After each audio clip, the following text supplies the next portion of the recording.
So Melissa is selling her home on the internet, and she says in an email that we received that Jimmy is a buyer. He contacted her in an email begging to buy her home. Apparently, she's selling it on her own. And then she explains that they're overseas, that Jimmy's overseas, and in this email that she received on the internet, that he won't be back in the States until next month, but he needs a place to live. So Jimmy offers to send a cashier's check to the house to secure the house. Melissa says something smells fishy. Who wants to jump in on this? So, I've actually had that happen. really? Okay. Yeah, yeah, and it was the last when I saw an actual check, because you see this kind of thing regularly. Yeah. But the time that I actually got to see the check, it was $125,000 check sent from a worker on an oil rig in the East China Sea, which is Hmm. why he couldn't be here. And as proof, he sent of his ability to pay and his identity, he sent a copy of his passport and a copy of his bank transcript Hmm. from a Chinese bank. The first clue was the Chinese bank report was written in English. I'm betting it's not generally that way for a real bank account in China. Second thing is the cashier's check was written off of a credit union on an Air Force base. Base was spelled BASS. Oh, Clearly not English wasn't his his first first language. language. Right. Okay, those things were fine, but what's the deal here? What does he get out of it? What he did was, it's a house. He saw sight unseen on the internet. He sent $125,000 cashier's check. Okay, it looked like a real cashier's check. It was a good job. Got to hold the thing in my hand, and except for the spelling errors, the scam is you deposit the check into your escrow account, and then he comes back and says, "Hey, I need to send $10,000 to this company for." Furniture to get into the house. Can I know that 125 is more than the deposit. Can you just wire 10,000 of that Hmm. to this other account? And then when you do that, you find out that the cashier's check is bogus, Hmm. but it takes 30 some odd days for a cashier's check to show up bogus. And in the meantime, you've wired money, and that wired money is real money. It's out of your account. So he just stole 10,000 bucks, that kind of thing. Now, of course, we caught it, didn't happen, but Yeah. that's the scam. It also, that similar scam with debt collectors. You give them a cashier's check for 20 grand. They're only owed 15. You say, "Oh, I'm sorry, wire me back the other five." Mhm. The idea is you're taking a piece of paper into the bank and a wire out. A wire is immediate. The paper takes about 30 days to go bad. Hmm.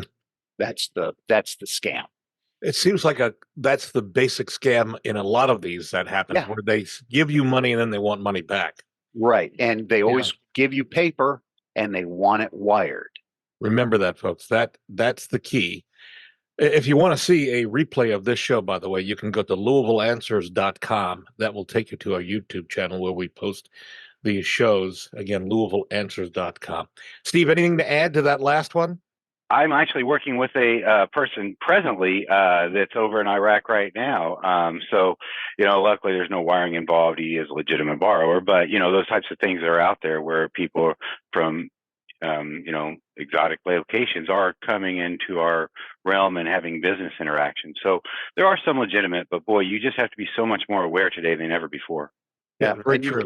you've got to verify who they are. That's where it comes in and is difficult. Lots of people, lots of Californians buy property in Louisville as investment. Well, they're in California. How are when they want to sell it, when they want to mortgage it? You just got to verify the people you're dealing with. One of the things that a lot of closing attorneys are dealing with these days are these potential thieves who are looking for inbound funds to fund a closing. And the wire fraud that's going around, Chuck, have you seen a Oh, lot of that? absolutely. Yeah. I get those emails pretty much every day. Oh, hey, we want to, send you a title order, Give us all your information, or click this link. Blind links like that. That's just not going to happen. But yeah, I actually had a closing one time here not too long ago where buyer or seller and seller's agent were sitting right there, right next to me. I went back to cut checks. I always update title when I do that. And I noticed I had an email from the realtor saying, "Hey, emergency, we need the funds wired to," and gave me wiring instructions. So I went back into the room and I said, "You want me to wire the funds?" And she said, "I don't know what you're talking about." Mhm. People, what they do is they will insert themselves in some part of the transaction, and that will give them information like closing dates, names, things like that. And then they will use that to try and waylay the funds. So, So what would you say then to Chuck, to anybody who's listening, to avoid this ever happening?